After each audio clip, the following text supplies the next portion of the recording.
इसकी लेते हुए मतलब आपने कोई स्कीम बनाई है कैसे लेके चलना है, क्या करना है? देखिए कुछ चीज़ें बहुत इंपॉर्टेंट होती हैं, तो ये सबके लिए ही है, ठीक है? मैं थोड़ी सी जनरल डिस्कशन कर देती हूँ क्योंकि केस तो हमारा आगे नहीं गया, लेकिन यही केस नेक्स्ट टाइम होगा।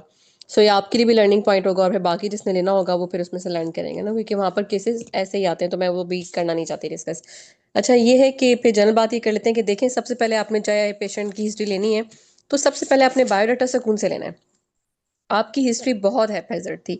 कभी आप बायोडाटा में से दो बातें पूछ रही हैं, हम्म। कभी आप उसकी प्री मॉर्बिड्स में से पूछ रही हैं, कभी आप उसकी प्रेजेंटिंग कंप्लेन में से, तो खैर आपने सिर्फ पूछा कि क्यों आए, कहाँ आए, ओपीडी में आए, इमरजेंसी में आए, किधर हैं, कहाँ हैं, कुछ पता नहीं है, ठीक है?